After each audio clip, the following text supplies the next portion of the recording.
Well, hello everybody from Dubrovnik in Croatia. Back on my vlog buzz again. Just arrived here earlier on this morning, and it was a sweaty walk trying to get to the hotel. Packed with my backpack on my back. It was really sweaty. So had a shower. I'm fresh, ready to go exploring, and I'm staying right now in the Lapad area. It's about a 30-35 minute walk away from Old Town, which is the UNESCO World Heritage Site that everyone wants to come and see, and I'll probably do that a little bit later on this evening. But for now, I think my priority lies with getting some food down here just near Uplava Beach, which is right behind me. Look at that. Fantastic. Hello from Dubrovnik.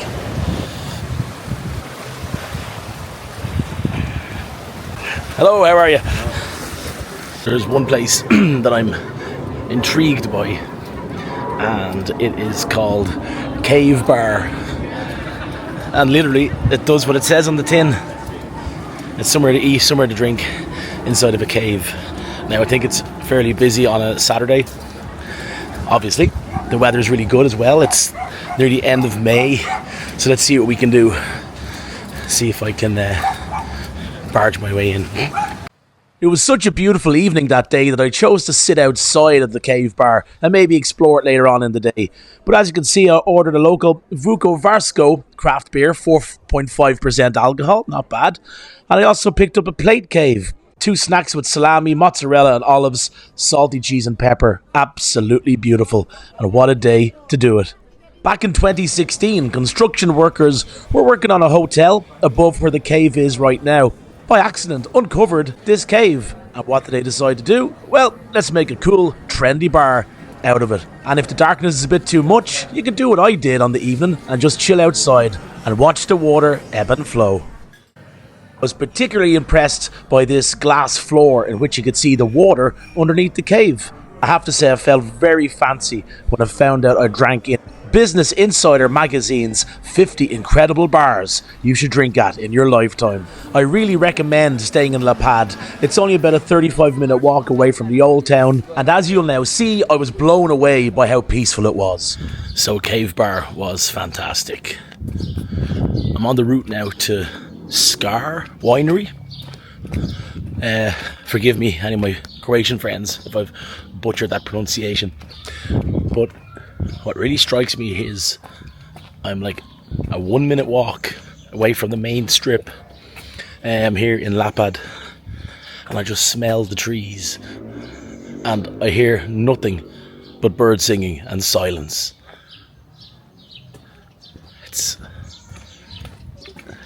There's no one hanging around the corners, no one being a pest. Everything is just very relaxed and calm, and that's the way it should be.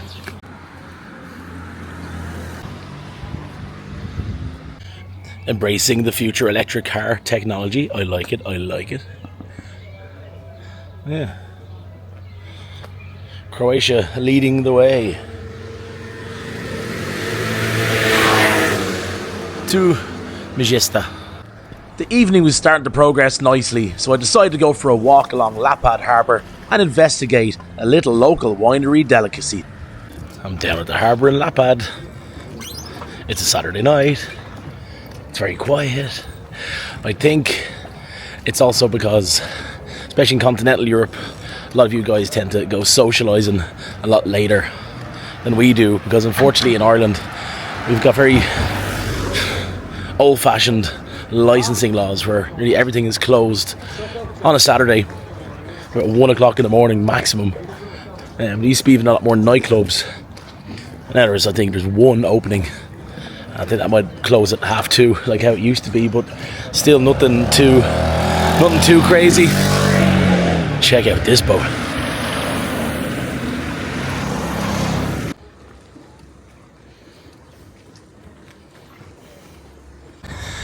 And I have a good few friends from Croatia who live in Dublin. A lot of Croatian people live in Dublin. And what strikes me about them is they have a similar passion about their their country's history, similar to what we have. I mean, we have a similar population, similar size country. There's been war of independences. Of course, I remember as a kid, Croatia's war of independence. There was what was going on in the former Yugoslavia when it broke up, and now we have Croatia with its own separate republic, which is really, really cool. Yeah, Bosnia-Herzegovina has theirs, Serbia, Montenegro. But there's a lot of people living still who remember that like it was yesterday, including me.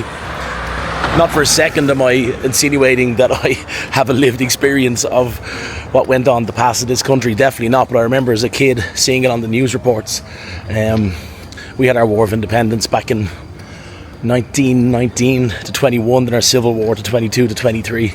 So not quite as recent, but still the time where technology existed. At least some of it was caught on black and white camera. So long story short, I love the passion that these people have as well. I mean, even when you talk about sports like football or soccer, as some of you guys call it around the world, and how well the Croatia team do. Tennis as well, you know, back in the day, Goran Ivanisevic, and lots of other different sports. Same way in Ireland, we'd have the likes of U2 doing really well in music, and athletics and boxing, we'd be really, really good as well. So I'm sure they probably have the same saying in Croatia that we have in Ireland, where we punch far above our weight for a country of our size. So be proud, Croatia. Okay, I think we found our Scar winery, or Lekri as it says above the door as well. I am no connoisseur in wine whatsoever, but apparently Croatian wine is very tasty, and when in Croatia, why not taste what the people are telling you is good? Let's do it.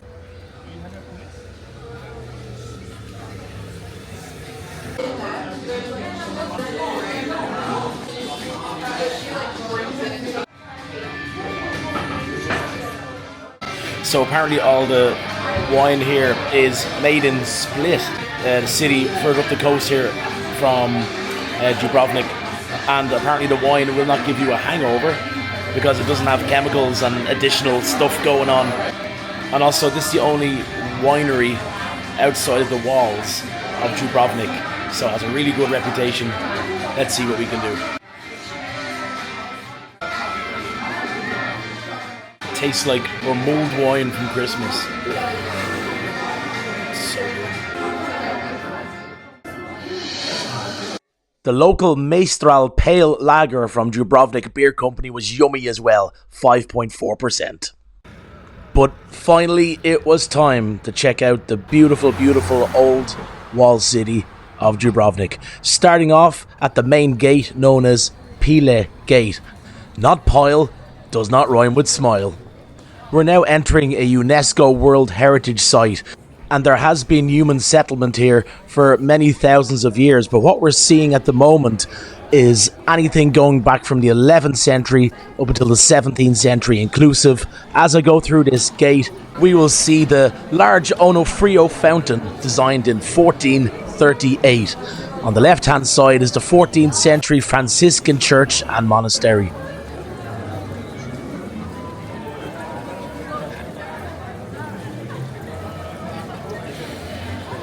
All very welcome to Straden, the major thoroughfare of Dubrovnik. Dates back to the 15th century and it's a UNESCO World Heritage Site. Preservation is just off the chain. Look at this place. Straight away, I was always told about going down all these little laneways and to check them out, so here we go.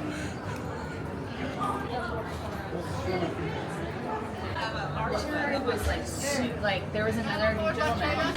Only kind of comparison I might have is going back to Vienna actually, the night I first got there and seeing where Mozart's house was. It was down in the middle of nowhere, down some little back lane, and as soon as you get into the gate, the first right turn you get, I'm here.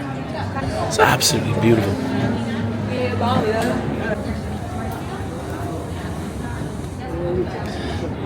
And of course the cats in Dubrovnik are famous.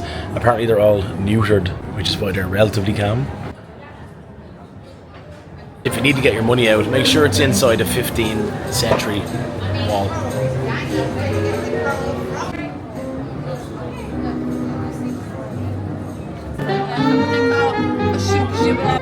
The jazz music, the happy people, the restaurants, but history is never too far away in a city like Dubrovnik. And around the corner I come across a picture of a man known as Ivo Grbić. He was an artist whose home and business was destroyed during the Serb-Montenegrin attacks on Dubrovnik on the 6th of December 1991.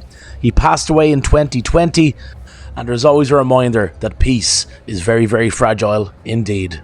And of course, the loudest place I've seen in Croatia so far is the Irish bar.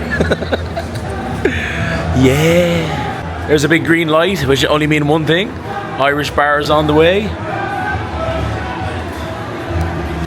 Irish bar playing the Proclaimers, but listen, we'll let them away with this one.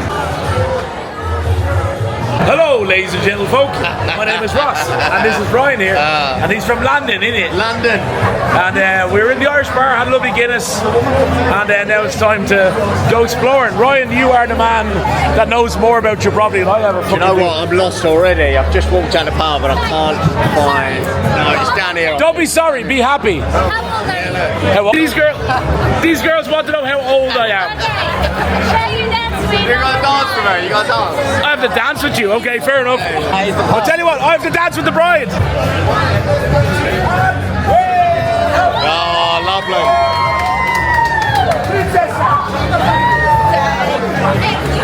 There you go, guys. Fantastic. Fantastic. No problems. Hi. God bless.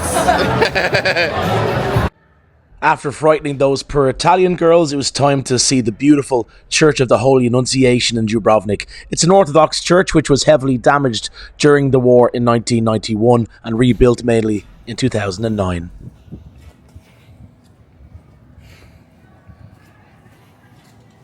As I made my way around these streets and looking down these side streets left and right, I couldn't help but think about all the kind of people that would wander down these laneways throughout the years. And on that particular Saturday night, I was starting to get a little bit tired, so I made my way out of the exit, out of the Pile gate, and it was time to retire and relax for the evening, although it looks like these guys have only just got started.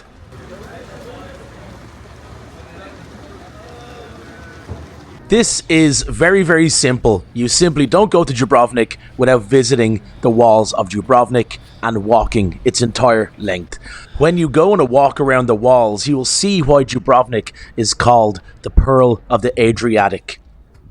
The walls run interrupted for 1,940 metres, which is almost 6,500 feet in length. The wall design comes from a period called the Golden Age of Dubrovnik, the period between the fall of Constantinople in 1453 and the earthquake of Dubrovnik in 1667. Every nook and cranny of the wall city just opens up a new surprise, basically. I started my walk around the wall city about 9 a.m. on a Sunday morning, and as you can see, I only had to duck under one selfie stick. If you leave it until lunchtime, well, you could be ducking under about another 100 selfie sticks. The Maritime Museum of Dubrovnik is built into the Fort St. John, which would have been part of the defence mechanism of the old port of Dubrovnik over many, many years. So the thing about the wall is you don't have to keep walking around and round. There is options for eating and also the likes of the Maritime Museum to learn about Dubrovnik's maritime past. Entry is €10 and I highly recommend it.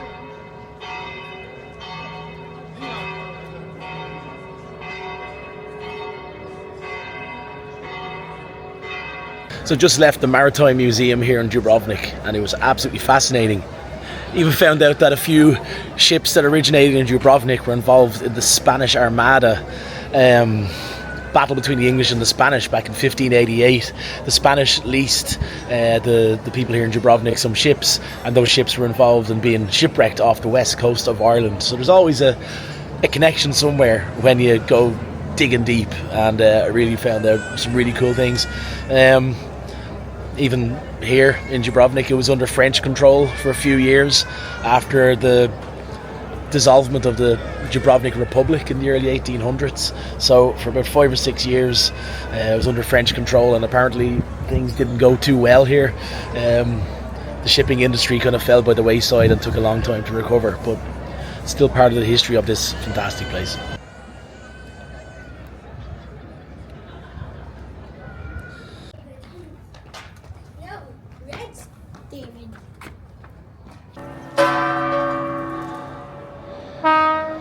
Another distinctive feature of Dubrovnik is the iconic Kupa Kanalice, which of course is the terracotta roofs which don the entire old wall city. They have survived architectural changes, earthquakes and the war of 1991. It was estimated that 55.9% of buildings were damaged in 1991. Alright, so Stratton by day, different proposition. The place is absolutely packed. So many cruise ships come in most days of the week, and I think 4 were in today. The Bolt driver told me 4. I just finished the old walled city walk. Now your ticket is valid for the whole day, so just make sure you keep it in your pocket. You can jump in, jump off how many times you want to. I'm very, very hungry, so I might try and get something to eat somewhere. I thought that Dublin was small. Dubrovnik, the population is about, I think, 45,000 people in the city. The suburbs I'm not too sure about, but I just literally bumped into the guy that was working in the wine bar yesterday. Literally around the corner. So yeah, small old world. Here we see the Baroque church built in 1715 of the patron saint of Dubrovnik, Saint Blaise. Now he sounded like a pretty cool saint to know. He healed a boy who was once choking to death on a fishbone. Choking on seafood was definitely not the order of the day as I visited the beautiful Barba restaurant and its iconic octopus burger. The whole meal, including onion rings and fries and the can of local Croatian pan beer, amounted to less than €20, an absolute must-eat in the city. I was lucky enough to get a window seat and also lucky enough to get in just before the crowd started to come in. So if you don't want to be like these two ladies, make sure you get in and avoid the queue, and you won't be reading your menu through the window hatch. Game of Thrones was definitely not the reason why I went to Dubrovnik. I just want to visit a new city.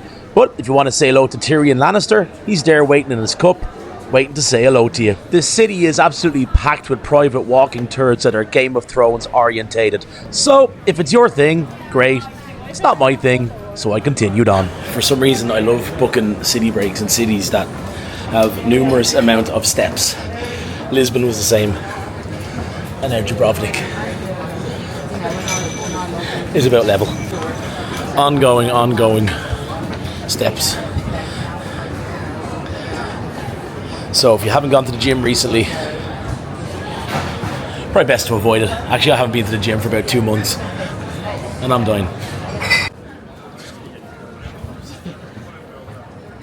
When I go to a new country, when I go to a new city, I want to know its history, and where better to go than the War Photo Museum in Dubrovnik.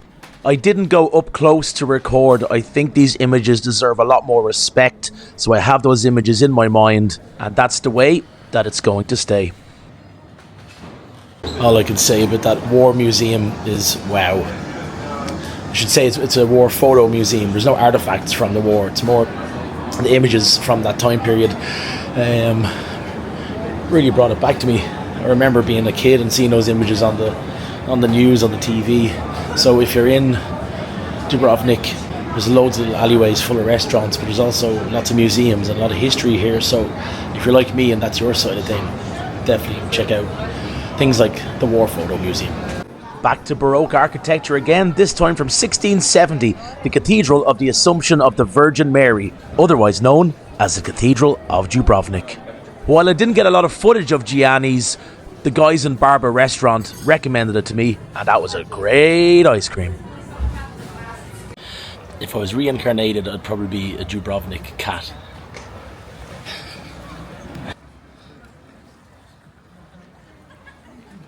Another thing that always seems to be on the must-do list in Dubrovnik is Buzza Bar. But wouldn't you know it, the look of the Irish, when I show up, it's currently being renovated, so there was no bar. Although the viewing platform, as you can see, for diving etc. was still very much open, but depending on the time of the year, just make sure you check the local listings. Sometimes on Google we don't really trust the temporarily closed signs online, but on that day, it was. Here we see the beautiful church of St. Ignatius, right beside some Game of Thrones. Sense my enthusiasm. So I'm going to walk down some steps that apparently were in Game of Thrones. I have absolutely no idea. I'm just going to have to believe them, to be quite honest. The stairs in question were used in the Season 5 Walk of Shame episode. All I know is it would have been a walk of shame if I fell down those steps. So any Game of Thrones fans, I hope you're completely blown away by that. I think I watched one season and then I gave up. So my commitment is in total. Really sorry. But regardless, they're nice steps. All I could keep on thinking about here was I could eat my dinner off these marble paving tiles on Stratton. And my face says it all. I was thinking about it.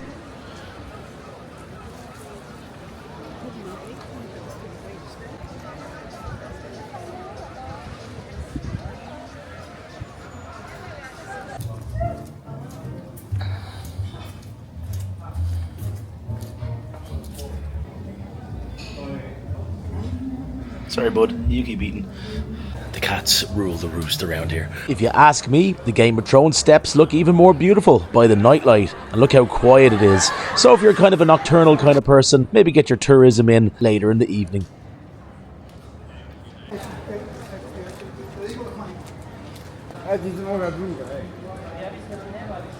Something very beautiful about walking around a city like this in the rain. It really comes into its own. Some cities just are not nighttime cities, if that makes any sense. They don't really have that lived-in environment, but the atmosphere of these old buildings really kind of comes into its own a little bit more. Just the vibe is completely different. Especially during the daytime, so many cruise ship passengers come into Dubrovnik every single day. And then generally by the evening time, they're back onto their boat and gone. I mean, even little things like this. Oh, pizza, there you go. What time is it? Nearly 10 o'clock. I think that's their version of takeaway, or a chipper that we have in Ireland. We don't think they do chippers somewhat in Croatia. If anyone's watching and you're not too familiar in Ireland, of course, a chipper is basically a heart attack on a plate. Fried potatoes, lots of salt and vinegar if you want it. Burgers, but they're not just any old burgers, they're pretty big. And onion rings the size of a basketball. Another thing I really love is nobody's trying to bother you to go into their restaurants or into their places of food, places of business. Nobody's saying, hey, hello my friend, come in here and do this, do that. People just leave you alone. There's nobody hassling you on the street either. Nobody asking you for this, asking you for that.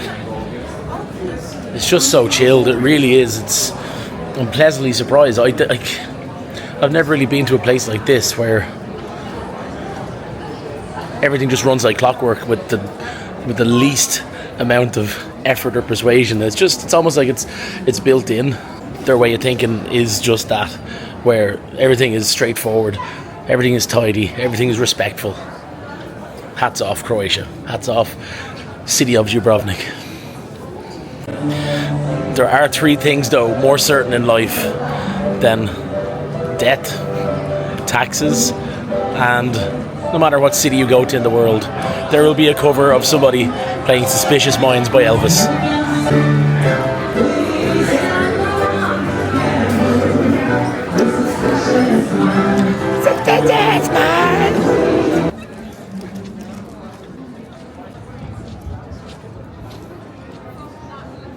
It's living, breathing. You got the main pedestrianised area of Stratton, and every single little offshoot seat is bustling with restaurants, bustling with people. And I don't think if you told the Croatian people of 30 years ago what they were fighting for their own country, their own independence, their own self-determination, that they'd be in such a good position, not even aside from the tourism end of things. They've really just stood on their own 2 feet in the music world, the sport world. They've really embraced the independent life, and they should be very, very proud of themselves.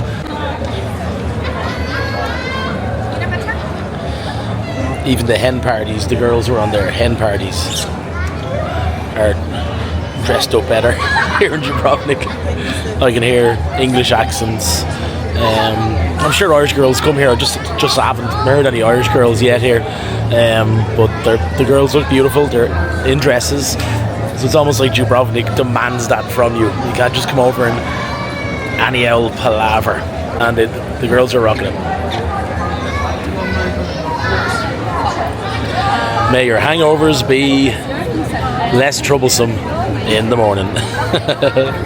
As for my morning, well, I had some diving to do and some islands to visit. A big thank you to Victoria at Superior Travel down at the old port in Dubrovnik, and of course to the captain of the ship, Mr.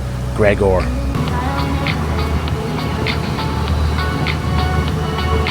I haven't invested in a waterproof GoPro yet, but you'll have to take my word that the blue cave and green cave view from Kolosep Island was unbelievable. The boat moors right beside the caves if you're not too confident in the water, so nothing to worry about. Get in there and make some memories. Yeah, not bad.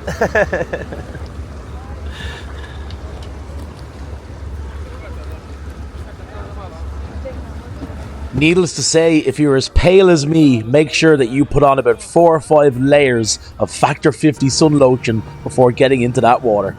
For the first time ever that people have seen my chest. The milk. What a morning. Absolutely amazing. It's the saltiest water I've ever swam in. Happy Monday.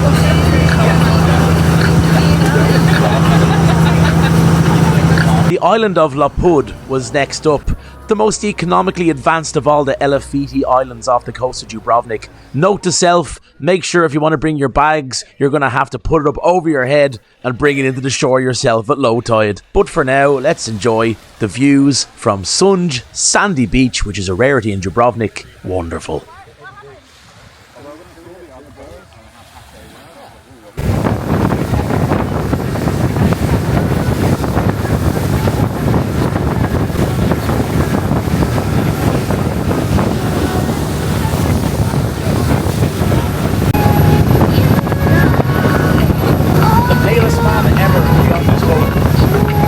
I was genuinely not prepared for the views that I was about to see at our final stop at the largest of the blue caves. There's a 1/2 metre gap that you duck underneath, you swim to the back wall, and there's plenty of standing room if you need it, and when you turn around, the turquoise views are unforgettable. This is after 12 meter, this is big cave, this 50 people in one water. Oh wow. Alright. How much meters?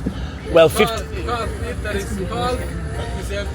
This is after 12 meter is big cave, this 1 water is 50 people. 1/2 metre entrance, 150 people.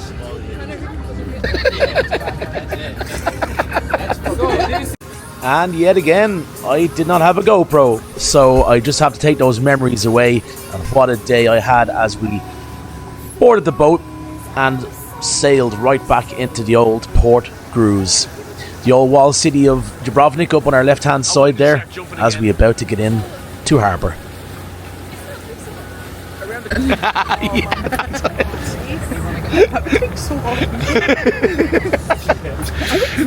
Yeah.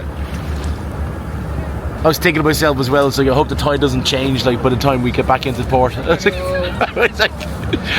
I was starting to come towards the end of my stay in Dubrovnik, and as we slowly made our way back into port, that was the realisation. And what a day. Great people to do that tour with. Good times. All the counties of Ireland in Dubrovnik. Ever go to a restaurant by cable car? On my boat tour in Dubrovnik, I was lucky enough to strike up a friendship with Catherine and Hayley from Canada. Hayley was very, very nice to offer me a seat alongside her mother Catherine to have some food up at the Panorama restaurant overlooking the old city of Dubrovnik. How lucky was I? Look at those views.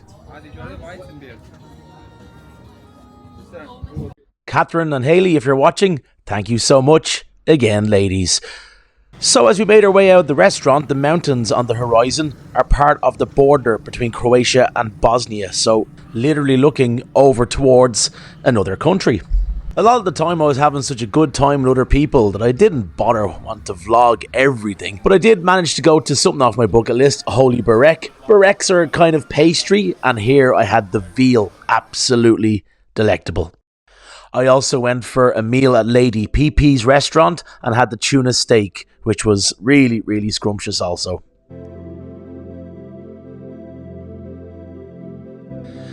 So we're coming towards the end of this vlog, and as I said in my previous one in Lisbon, it's amazing what you can do when you just decide to book 3 days away for yourself. The people you meet, the experiences that you have, is all worth it in the end.